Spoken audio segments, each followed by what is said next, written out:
नमस्कार दोस्तों, स्वागत है आप लोगों का आपके अपने यूट्यूब चैनल हिंदी साहित्य वाला पे। और मैं विक्रम वर्मा आप लोगों का बहुत बहुत स्वागत करता हूं।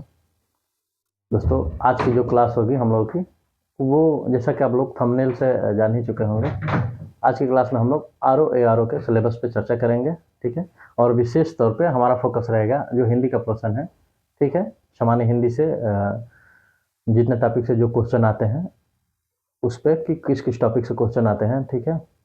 और उस पर हम लोग आगे कक्षाएं निरंतर करेंगे, ठीक है। 6 टॉपिक है हम लोगों का इसमें, तो उस पर ही चर्चा करेंगे, ठीक है। उससे पहले बहुत से दोस्तों के दिमाग में ये भी रहेगा क्वेश्चन कि जीएस वाला क्यों नहीं। तो चलिए हम लोग जो जीएस वाला पोर्शन भी है सिलेबस का आर ओ का, उस पर भी थोड़ा संक्षिप्त चर्चा कर लेते हैं।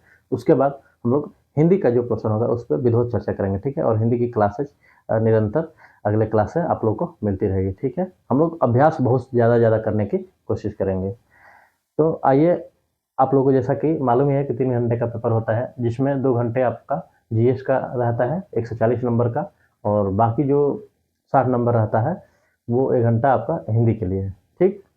टोटल मतलब 2 घंटा जीएस और 1 घंटा हिंदी। और उसके बाद जिसमें हिंदी के लिए 60 अंक रहते हैं और जीएस के लिए 120। तो आइए हम लोग प्रीलिम्स में जो सिलेबस होता है उस पर चर्चा कर लेते हैं, ठीक है। पीटी का तो समीक्षा अधिकारी, सहायक समीक्षा अधिकारी आप लोग देख ही रहे हैं, बोर्ड पर ऑलरेडी लिखा है। तो चलिए पहले हम लोग जीएस वाले पोर्शन के कहाँ कहाँ से क्वेश्चन बनता है, ठीक है। जीएस इसके सिलेबस पर चर्चा कर लेते हैं, ठीक है। सबसे पहला सामान्य विज्ञान, ठीक। तो सबसे पहला टॉपिक जो रहता है इसमें सामान्य विज्ञान,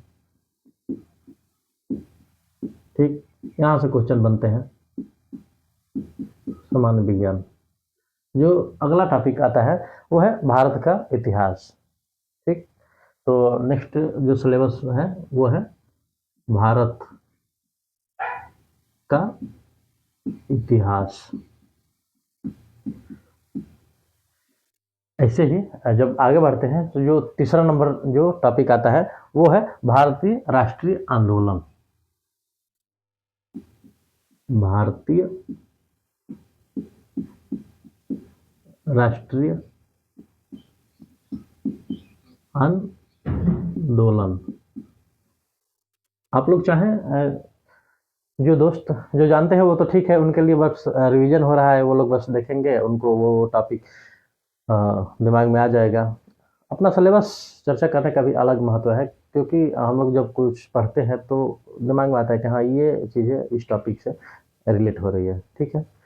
तो इसलिए पहले हम लोग को सिलेबस जानना बहुत ज़रूरी है। अब जो नेक्स्ट चलेंगे कि नेक्स्ट टॉपिक क्या है इसके बाद भारतीय राष्ट्रीय आंदोलन के बाद, तो नेक्स्ट टॉपिक आ जाता है भारतीय राजतंत्र।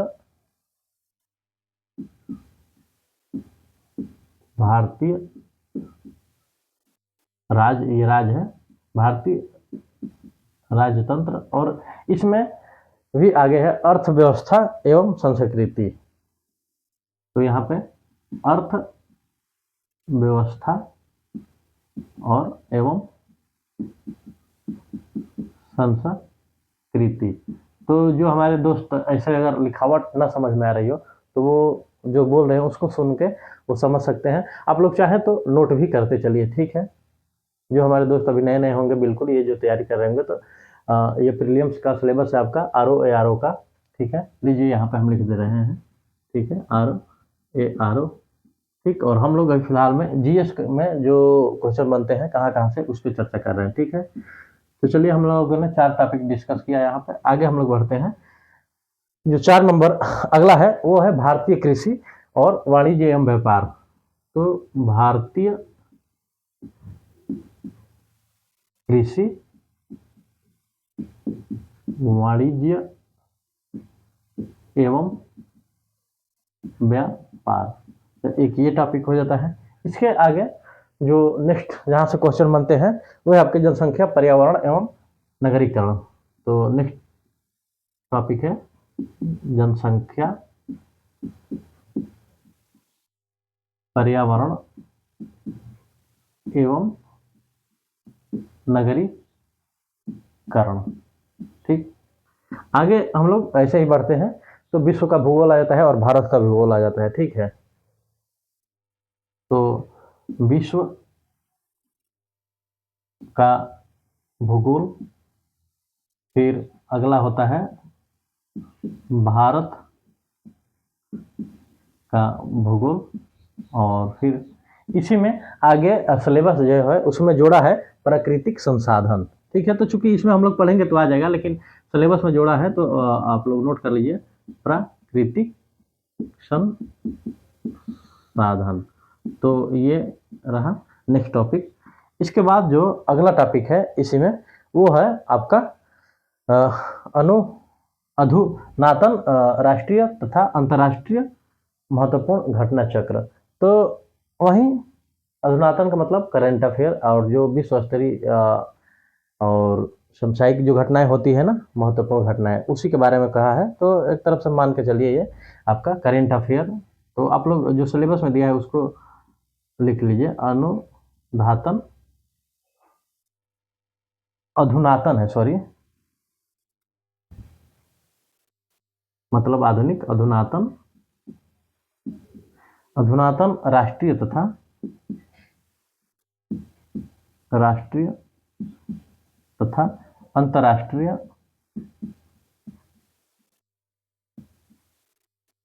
अंतर्राष्ट्रीय महत्वपूर्ण घटनाएं।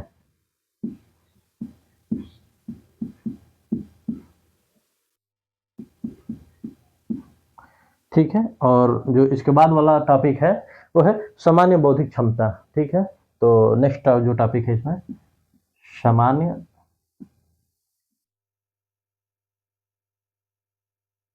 बौद्धिक क्षमता। और इसके बाद जो अगला इसमें टॉपिक है जीएस में जो पढ़ना है हम लोगों का, तो वो हो जाता है उत्तर प्रदेश स्पेशल। अब समझ लीजिए उसमें शिक्षा, संस्कृति और शासन, कृषि, उद्योग, व्यापार। तो यहाँ पे सीधे लिख देते हैं उत्तर प्रदेश स्पेशल। तो उत्तर प्रदेश, और यहाँ इंग्लिश में लिख देते हैं स्पेशल।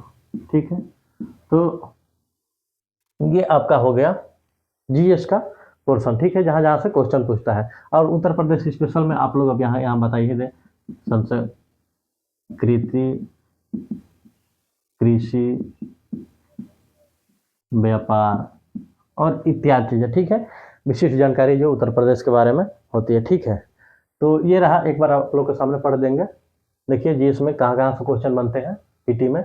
तो सामान्य विज्ञान, भारत का इतिहास, भारतीय राष्ट्रीय आंदोलन, भारतीय राजतंत्र, अर्थव्यवस्था एवं संस्कृति, भारतीय कृषि, वाणिज्य एवं व्यापार, जनसंख्या, पर्यावरण एवं नगरीकरण, विश्व का भूगोल, भारत का भूगोल, प्राकृतिक संसाधन। नेक्स्ट है अधुनातन राष्ट्रीय तथा अंतर्राष्ट्रीय महत्वपूर्ण घटनाएं। उसके आगे है सामान्य बौद्धिक क्षमता, और फिर सबसे लास्ट में उत्तर प्रदेश स्पेशल में जो संस्कृति, कृषि, व्यापार, उद्योग और तमाम चीज़ें होती हैं तो उसके बारे में। ठीक है, तो ये हम लोगों ने जीएस के संदर्भ में चर्चा किया। अब हम लोग इसके बाद, अब जिसके लिए हम लोग ज़्यादातर बात की है पूरे क्लास में कि हिंदी, सामान्य हिंदी के क्लासेस चलेगी, तो अब उस पर चर्चा करते हैं। ठीक है, आशा करते हैं आप लोग नोट कर लिए होंगे, नहीं तो आपका इन लोग स्क्रीनशॉट ले लीजिए। जो नए हैं दोस्त हमारे, आप लोग चाहें तो इसको नोट भी कर सकते हैं अपने पास जो नोटबुक हो। ठीक है, तो चलिए हम लोग अब आगे देखते हैं। अब हम लोग इसके बाद क्या करेंगे कि हिंदी का जो स्पेशल है कि हिंदी में कहाँ कहाँ से क्वेश्चन बनते हैं उस पर चर्चा करेंगे। ठीक है, और वही हम लोग के लिए महत्वपूर्ण भी है। और हिंदी का यहाँ पे महत्व और भी बढ़ जाता है दोस्तों, क्योंकि वहाँ से क्वेश्चन उसमें ज़्यादातर लोग, बहुत ज़्यादा लोग 50 प्लस 55 57 58 ऐसे क्वेश्चन करते हैं। ठीक, तो वही है जो ज़्यादा स्कोर करवाता है हम लोग का एग्जाम में। तो लेकिन जीएस में तो लगभग सबका सामान्य होता है।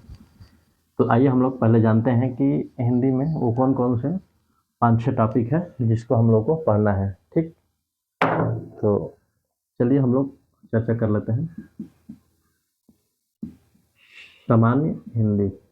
ठीक, और सामान्य हिंदी में वो कौन कौन से टॉपिक है जहाँ से क्वेश्चन बनते हैं। तो आइए, सबसे पहला है आपका विलोम। अब समझ ही गए होंगे, और अब तो बहुत सारे दोस्त कहेंगे कि विलोम में क्या है। जैसे कह देगा कि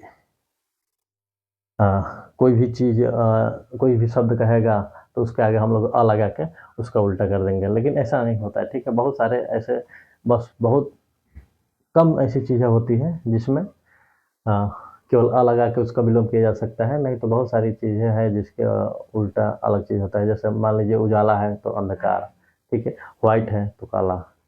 तो अब सफ़ेद है तो इसको ये नहीं कहेंगे कि असफ़ेद, ठीक है, इसको काला कहते हैं विलोम में, ठीक है।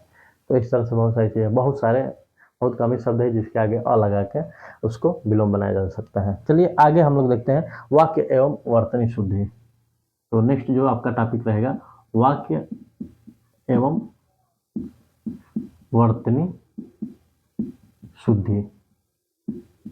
तो पहले विलोम से क्वेश्चन बनता है, दूसरा वाक्य एवं वर्तनी शुद्धि से सामान्य हिंदी में, तीसरा जो आता है अनेक शब्दों के एक शब्द, ठीक है,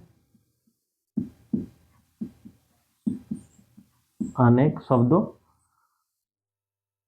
के एक शब्द, ठीक है। और इसके आगे जो नेक्स्ट टॉपिक है वो आता है तत्सम एवं तद्भव। आप लोगों ने सुना भी होगा तत्सम एवं तद्भव, ठीक है। अब तत्सम क्या होता है, तद्भव क्या होता है, तत्सम में क्या उसका रूप रहता है, तद्भव में क्या होता है, ये सारी चीज़ें हम लोग क्लास में एक एक जब इसका क्लास शुरू करेंगे कल, नेक्स्ट क्लास मतलब नेक्स्ट वीडियो से आप लोग को जब क्लासेस मिलना शुरू होगी तो उसमें हम लोग चर्चा करेंगे एक एक। हम लोगों का फोकस रहेगा कि प्रैक्टिस पे, कि हर टॉपिक से कम 200-300 क्वेश्चन करें, ठीक है। और वो क्वेश्चन जो रिपीट बार बार हो चुके हैं, समान तरीके से तो सभी क्वेश्चन कराते हैं, तो हम लोग उस पर चर्चा करेंगे ही सामान्य क्वेश्चनों पे, लेकिन हम लोगों का विशेष तौर पे ध्यान ये रहेगा, इसके साथ साथ चर्चा करेंगे कि ये कब आया था, कैसे आया था, तो उस पर हम लोगों का ज़्यादा ध्यान रहेगा, ठीक है, कि ये क्वेश्चन कब आया था, कितनी बार आ चुका है, और उसके साथ उस पर हम लोग प्रैक्टिस करेंगे। जो नेक्स्ट टॉपिक आपका आता है वो है विशेष्य और विशेषण। विशेष्य एवं विशेषण, तो एक ये आपका टॉपिक है, ठीक। और जो सबसे लास्ट वाला होता है वो है पर्यायवाची शब्द, ठीक है, ये आपका पर्यायवाची शब्द, दिवाकर भास्कर वहीं सब सूर्य का पर्यायवाची। तो ये रहा हम लोग के सामने 3-3-6। देखिए विलोम पहला, दूसरा वाक्य एवं वर्तनी शुद्धि, तीसरा अनेक शब्दों के एक शब्द, चौथा तत्सम एवं तद्भव, पांचवा विशेष्य एवं विशेषण, और 6 नंबर पे आपका है पर्यायवाची शब्द। बस यही 6 टॉपिक है जहाँ से आर में आपका क्वेश्चन बनता है, ठीक है। बहुत से दोस्त अभी भी होंगे जिनको ना अगर टॉपिक पता होता है तो सोचते सामान्य हिंदी से आएगा, कोई बुक उठाओ पढ़ना शुरू कर दो शुरू से लास्ट तक, वो टाइम वेस्ट है और कुछ नहीं, ठीक है। तो हम लोग क्या करेंगे कि कल से विलोम शुरू करेंगे और फिर उसके बाद हम लोग एक एक करके सभी टॉपिक को पढ़ेंगे। हम लोग का मेन टारगेट क्या है, प्रैक्टिस। अब प्रैक्टिस में कौन से क्वेश्चन जो बार बार रिपीट हो चुके हैं ज़्यादातर उस पर फोकस रहेगा। उसके बाद जो आने वाले संभावित क्वेश्चन है, महत्वपूर्ण क्वेश्चन उस पर, और सामान्य क्वेश्चन तो होंगे, ठीक है। तो बस आज हम लोग हिंदी, सामान्य हिंदी के जो टॉपिक थे उस पर चर्चा किया, ठीक है। और हम लोगों ने जीएस का भी थोड़ा सा संक्षिप्त देखा ही रूप कि कहाँ कहाँ से क्वेश्चन बनते हैं। तो चलिए आप लोग नोट कर लीजिएगा, ठीक है। और हम लोग अगले दिन से क्लास में विलोम से क्लासेस शुरू करेंगे, ठीक है। और हम लोग का ध्यान कहाँ रहेगा, तो ज़्यादातर प्रैक्टिस पे रहेगा। तो आज के लिए ही हम लोग इतना ही रहने देते हैं, ठीक है। आर पे आज हम लोगों ने प्रीलिम्स में जो सिलेबस क्या होता है उसको देखा। तो अगली क्लास से आप लोगों को वीडियो मिलेगी, ठीक है, सामान्य हिंदी की। तो आप लोग हमारे चैनल यूट्यूब चैनल जो हिंदी साहित्य वाला है, आप लोग वीडियो देख रहे हैं तो जुड़ जाइए, सब्सक्राइब कर लीजिए चैनल, ठीक है, लाइक कर दीजिए वीडियो को ताकि नोटिफिकेशन आप लोगों को आए जैसे अगली वीडियो डाले तो, ठीक है। तो दोस्तों आज के लिए इतना ही, मिलते हैं आप लोग से अगली क्लास में, तब तक के लिए बाय बाय।